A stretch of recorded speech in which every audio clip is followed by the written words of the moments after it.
माहौल पर नज़र पड़ी, बेहयाई, बेपर्दगी, नशेखोरी, झूठ, दगाबाजी सब कुछ आम हुआ। मैंने सोचा कि हम इसके लिए भी कुछ तगदो करें, ड्रग्स का खात्मा हो, बेहयाई दूर हो, झूठ न हो। मैं कहता हूँ कि डिक्शनरी में लफ्ज़ झूठ होना ही चाहिए नहीं था, मेरा ये मिजाज है, मैं ही कहता हूँ, हकीकत है। मैंने आवाम तक भी ये बात पहुँचाई कि मैं कहता हूँ कि डिक्शनरी में झूठ होना ही नहीं चाहिए था, ताकि आवाम को ये तासुर नहीं होगा कि झूठ क्या है। मिडिल स्कूल चलाते थे, 8 क्लासें चलाते थे, सिर्फ 3 उस्ताद थे उसमें, वक्त पे ड्यूटी जाता था। यहाँ तक कि स्कूल के ऑफिस की चाबी मेरे पास होती थी और मैं बहरहाल वक्त पर पहुँचता था वहाँ पे। तो आजकल जबकि एक मिडिल स्कूल में 8, 10, 12 उस्ताद भी होते हैं, मैं भी रहा हूँ हेडमास्टर मिडिल स्कूल का, 10, 12 उस्ताद थे, लेकिन फिर भी मैं ये कहूँगा कि हालांकि उस्ताद काम करते हैं, माहौल ऐसा बना है कि खातिर खैर नतीजा नहीं होता है। एजुकेशन इंसानियत के लिए बेसिक नीड है, अगर उसके लिए प्रॉपर सुपरविजन हो तब ही तो एजुकेशन इम्पार्ट हो सकती है। खुदा ने आज तक उस कौम की हालत नहीं बदली, न हो जिसको ख्याल आप अपनी हालत बदलने का। अस्सलाम वालेकुम नाजरीन, आप देख रहे हैं हेडलाइन न्यूज़ टुडे और मैं हूं आपका मेज़बान डॉक्टर अब्दुल कुजूम। नाज़रीन, रूबरू का और एक शुमारा लेकर मैं आपकी खिदमत में हाजिर हूँ। आज के हमारे ख़ास मेहमान हैं मोहम्मद यूसुफ भट्ट साहब। मोहम्मद यूसुफ भट्ट साहब की बात करें तो इन्होंने 1973 में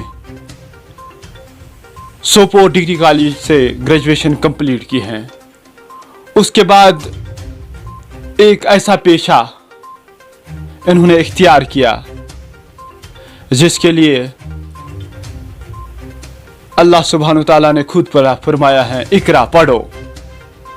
वो खुद रसूल करीम सल्लल्लाहु अलैहि वसल्लम के लिए उस्ताद बन के सामने आ गए। ठीक वही पेशा इख्तियार करते हुए मोहम्मद यूसुफ भट्ट इस इलाके के लिए एक ऐसा शम्मा बन के उभरे जिस शम्मा की रोशनी में बहरहाल पूरा इलाका इस टाइम फैज़याब हो चुका है रोशनी से। बहरहाल आपका ज़्यादा टाइम न लेते हुए बराह रास्त भट्ट साहब से बात करते हैं और जानने की कोशिश करेंगे भट्ट साहब ने किस तरह से अपनी ज़िंदगी के जो इब्तिदाई मराहिल हैं गुज़र कर आज इस मुकाम पे कायम हैं कि काजी आब वेलफेयर फोरम जो हैं उसके बानी चेयरमैन कहलाते हैं। बहरहाल यूसुफ साहब, सबसे पहले आपका खैर मकदम और खुश आमदीद हैं हेडलाइन न्यूज़। आपका बहुत बहुत शुक्रिया। यूसुफ साहब, सबसे पहले मैं जानने की कोशिश करूंगा काजी आबाद वेलफेयर फोरम का मंशूर क्या है और उसके साथ इन जनरल में नौजवानों से आपकी क्या मैसेज रहेगी काजी आबाद वेलफेयर फोरम की ओर से। हाँ, ये बात है कि जब हमारा ये फोरम बन गया और चेयरमैन नामजद हुआ तो मैंने सोचा कि सिर्फ कॉलेज पे ही अपना ये जुल्म मुशख्खस करना इतना ही काफ़ी नहीं होगा, माहौल में बहुत ज़्यादा खराबियाँ। अब तो ये वेलफेयर फोरम वजूद में आ ही गया और मुझ नाचीज़ को ये ड्यूटी सौंप दी गई, ये ओहदा सौंपा गया, तो मुझे इसके लिए और भी कुछ करना चाहिए। माहौल पर नज़र पड़ी हर तरफ से मैं अपने अल्फाज में कहूँगा कि बेहयाई, बेपर्दगी, नशेखोरी, झूठ, दगाबाजी सब कुछ आम हुआ। मैंने सोचा कि हम इसके लिए भी कुछ तगदो करें। तो इस सिलसिले में जो ये मनशियात हुई, हमने इस बारे में भी बहुत कोशिश की, कर भी रहे हैं कि ये नेस्त व नाबूद होनी चाहिए। हालांकि हमने बहुत कोशिश की, जहाँ जहाँ गए मैं कहूँगा कि आवाम साथ देता है। हम आप तो उसके गवाह भी हैं। हायर सेकेंडरी स्कूल मुकाम में, हाई स्कूल तो रेंगपथ में, मिडिल स्कूल करालगुंड में, और भी। हालांकि मैं ये वसूख कहूँगा कि मैंने और एक तरीका इसमें अपनाया, मेरे ख्याल में कि वो इसके लिए ज़्यादा ही फ़ायदेमंद और मुवस्सिर रहा। वो ये है कि मैंने कोशिश की कि मैं जुम्मा के रोज़ मस्जिद के मिंबर में खड़ा हो जाऊँ। तो मैं अपने इस इलाके में मैं कहूँगा अशपुरा, रेंगपथ, करालगुंड, लालबुग, गनापुरा, उदयपुरा, तकरीबन तमाम इलाकों में गया। एक दो जुम्मे पर बयानात वहाँ किए यानी मैं कहूँगा कि तबलीग वहाँ की सिर्फ इसीलिए कि ड्रग्स का खात्मा, हाँ बिल्कुल, हाँ ये ड्रग्स का खात्मा हो, बेहयाई दूर हो, झूठ ना हो। मैं कहता हूँ कि डिक्शनरी में लफ्ज़ झूठ होना ही चाहिए नहीं था, मेरा ये मिजाज है, मैं ही कहता हूँ, हकीकत है। मैंने आवाम तक भी ये बात पहुँचाई कि मैं कहता हूँ कि डिक्शनरी में झूठ होना ही नहीं चाहिए था, ताकि आवाम को ये तासुर नहीं होगा कि झूठ क्या है। आजकल ऐसा हुआ है कि बददनत को चालाक बोलते हैं, मुझे अफसोस है इस पर, बददनत को चालाक बोलते हैं। जो झूठ होगा, गुंडागर्दी कर देगा, उसको कहते हैं कि ये बहुत नखवसवन ये सख नखवसवन, ये बहुत आगे है। अलबत्ता ऐसा है कि इन चीज़ों से, अगर इन चीज़ों की हौसला अफजाई हो तो हमारा कौम, ये मैं कहूँगा कि आइंदा नस्ल में कोई बेहतरी नहीं होगी, कोई इंसानियत नहीं होगी। मेरी ख्वाहिश ये है कि आदम को इंसान बनना चाहिए। ये बहुत बड़ी बात है मेरे लिए कि मैं कहता हूँ कि मैं ये कोशिश करूँगा कि आदमी को इंसान बनना चाहिए, तब हमारे इस धरती पे इंसानियत, या ये कहेंगे कि तमाम लोग तरक्की की राह पे गामजन हो जाएंगे, वरना बर्बादी ही बर्बादी होगी। यूसुफ साहब, यहाँ पे मैं जानने की कोशिश करूँगा, उस्ताद जिसका जो पेशा है, उस पेशे को अल्लाह तबारक ताला ने एक ऊंचा रुतबा अता किया है। बहरहाल 1990 का उस्ताद और आज का उस्ताद, कितनी फ़र्क तब से लेकर आज तक आपको दिखी है? उस ज़माने में और आज के ज़माने में आसमान और ज़मीन का फ़र्क है। क्यों? हम मिडिल स्कूल चलाते थे, 8 क्लासें चलाते थे, सिर्फ 3 उस्ताद थे उसमें, वक्त पे ड्यूटी जाता था। यहाँ तक कि स्कूल के ऑफिस की चाबी मेरे पास होती थी और मैं बहरहाल वक्त पर पहुँचता था वहाँ पे। तो आजकल जबकि एक मिडिल स्कूल में 8, 10, 12 उस्ताद भी होते हैं, मैं भी रहा हूँ हेडमास्टर मिडिल स्कूल का, 10-12 उस्ताद थे, लेकिन फिर भी मैं ये कहूँगा कि हालांकि उस्ताद काम करते हैं, माहौल ऐसा बना है कि खातिर खैर नतीजा नहीं होता है। यूसुफ साहब, यहाँ पे मैं एक दिलचस्प सवाल का जवाब जानने की कोशिश करूँगा। आपने खुद कहा कि मैं 15 से 20 मील का फैसला तय करके स्कूल वक्त पे पहुँचता था, लेकिन बदकिस्मती और सितम ज़रीफ़ी की बात यह है कि आज सुबह की मैं बात करूं, सोशल मीडिया पे एक वीडियो वायरल होता है, जिस वीडियो पे 1 इंच वाला बर्फ़ का जो फ़ोटो है या वीडियो है वो वायरल होता है और पेरेंट्स का नाम देकर स्कूलों को बंद करने की गुजारिश की जाती है। इस हवाले से आप क्या कुछ कहना चाहोगे? मैं ये कहूँगा कि उस्तादों का ऐसा रोल, मैं उस पर शायद जितना भी अफसोस करूं कम होगा मेरे जहन से। क्यों? आजकल का उस्ताद जो SSA स्कीम के तहत मेरे घर में, मेरे ख्याल में हर 4 घरों के बाद एक स्कूल है। अगर 4 घरों के बाद या एक महल्ले में, किसी गाँवों में अगर 4 महल्ले, 3 महल्ले, 2 महल्ले हों, हर एक महल्ले के लिए एक स्कूल कायम किया गया है और वो सिर्फ कि 100% लिटरेसी हासिल हो। और फिर ये ताकीलात के लिए उस्तादों की ही कोशिश करना, मैं उस पर शायद जितना भी अफसोस करूं कम होगा मेरे जहन में। यूसुफ साहब, मुनसिफ कोर्ट के हवाले से आज आपने इस डाक खाने का रुख इख्तियार किया था, तो आपने कुछ डॉक्यूमेंट स्पीड पोस्ट किया एडमिनिस्ट्रेशन को, क्या कुछ उम्मीद है आपकी वाबस्ता है एडमिनिस्ट्रेशन से? हाँ, मुझे इससे काफ़ी उम्मीदें वाबस्ता हैं। क्यों?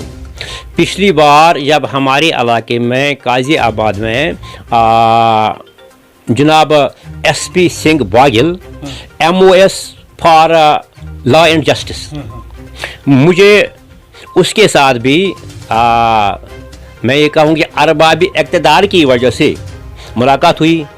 मैं वहाँ भी गया, उनको अपने इस इलाके के हालात बताए कि यहाँ हमें दूर दराज पहाड़ी इलाके हैं, मामूली से मामूली एफिडेविट के लिए उनको 30-30, 40-40 किलोमीटर दूर जाना पड़ता है। पैसे भी ज़्यादा खर्च होते हैं, दिन भी होता है, और फिर कुछ चीज़ें ऐसे भी होते हैं कि कभी किराया भी नहीं होता है बेचारों को दूर जाने के लिए। तो जब उनके पास किराया नहीं होगा तो एफिडेविट या और कुछ दस्तावेज़ात के लिए कहाँ से पैसे लाएंगे? तो मैं ये कहूँ कि उन्होंने मुझे उसी वक्त यकीन दे दिया कि मैं पैसे इसके लिए इजरा करूँगा, वक़्फ़ करूँगा, सैंक्शन कर दूँगा। आपके पास जगह है? हमने कहा कि हाँ हमारे पास, हालांकि वहाँ पर तो इरफान पंडितपुरी वगैरह भी थे, वो हमारे चेयरमैन DDC हैं, उन्होंने भी उनको कहा कि हाँ ये हमारी ज़रूरत है, हमारे पास ज़मीन भी है। तो उन्होंने हमें उस वक्त यकीन दिलाया कि हम इसके लिए कोशिश करेंगे, लेकिन आप भी कोशिश कीजिए, थ्रू प्रॉपर चैनल कागज़ भेजिए। ये हकीकत है।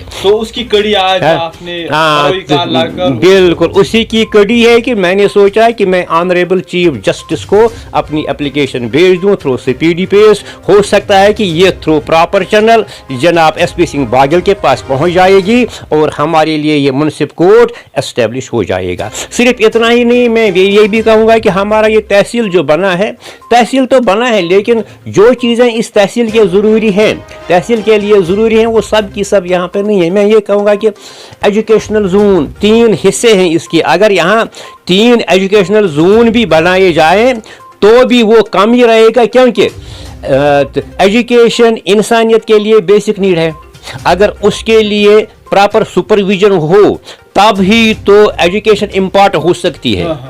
तो हमें यहाँ एजुकेशनल जोन नहीं है गाजियाबाद में, हमें यहाँ मेडिकल ब्लॉक नहीं है। गुंडकमाल एक गाँव है, उनके लिए, उन बेचारों के लिए थोड़ी सी मामूली वो फैमिली वेलफेयर वो क्या कहते हैं वो होता है वो सेंटर, वो भी उनके लिए नहीं है। ऐसा ही रेंगपत के लिए है। यानी मैं ये कहूँगा कि यहाँ हमारी इस तहसील गाजियाबाद में जो अहम सहूलियात होनी चाहिए गवर्नमेंट की तरफ से अभी नहीं है। मेडिकल ब्लॉक की बात मैंने की, एजुकेशनल जोन की बात मैंने की, और फिर ट्रेजरी यहाँ पे नहीं है, हाँ तो मुनसिप कोर्ट यहाँ नहीं है। तो इन सब चीज़ों के लिए हम तकदो कर रहे हैं। वेलफेयर फोरम की बात करें तो ड्रग्स का जो रुझान बढ़ता हो, रुझान जो हमारी सोसाइटी में, जिसमें हमारे नौजवान आए रोज़ एक किस्म का बिदत है, एक किस्म का नासूर है, जिसमें हमारे नौजवान मुलविस हो चुके हैं, क्या मैसेज रहेगी इन जनरल में लास्ट पे आपकी तरफ से? मेरी नौजवानों से मेरी मैसेज ये है कि अगर कोई जवान इस बिद्दत में फंस गया तो क्या उम्मीद रखिएगा वो जवान कि कल उसकी नस्ल जो है वो ठीक होगी? वो तो इसी के असर से, मैं ये कहूँगा कि अगर मसलन मेरे घर में हुक्का होगा, मैं तंबाकू पीऊँगा, अगर मैं अपने बच्चे को कितना भी मना कर दूंगा मत पियो, लेकिन वो हुक्के को पकड़ेगा क्योंकि यहाँ मौजूद है ना। इसी तरह मसलन अगर कोई जवान इसमें फंसा होगा, वो अगर कितनी भी कोशिश करेगा कि मेरी आने वाली नस्ल इससे बचनी चाहिए, नामुमकिन है। हाँ ये तो नामुमकिन है कि वो इस नासूर से बच सकता है या महफूज रह सकता है। मैं इसमें और एक बात का इजाफा करना चाहता हूँ, वो ये कि वालिदीन पर भी इसकी जिम्मेदारी है कि वो अपने बच्चों की देख रेख करें, उनकी हिफाजत करें, नज़र रखें कि वो कहाँ जाते हैं, कैसे जाते हैं, क्या करते हैं। हालांकि मैंने इस पर कुछ लिखना शुरू किया है, मेरे पास एक कापी मौजूद है, कुछ लिखना शुरू किया। हम सिर्फ आज तक बात कर रहे हैं तो वालिदीन के हुकूक होने भी चाहिए, लेकिन उनके कुछ फ़राइज़ भी हैं।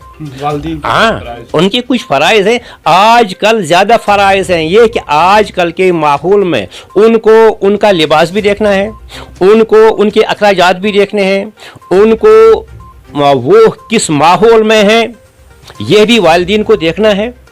वो क्या करते हैं, अपने अलग अलग कमरों में बैठे वो क्या करते हैं, सोशल मीडिया से खेलते हैं या तालीम पढ़ते हैं, ये तो मेरे ख्याल में वालिदीन की ज़्यादा ड्यूटी है। हमारी SP साहिबा जो है कि मैंने ये सुना क्या कुछ माहौल भी ऐसा बना है कि उन्होंने ऐसे इक़दामात किए हैं, तो सराहता हूँ, मैं उनको सराहता हूँ इसके लिए।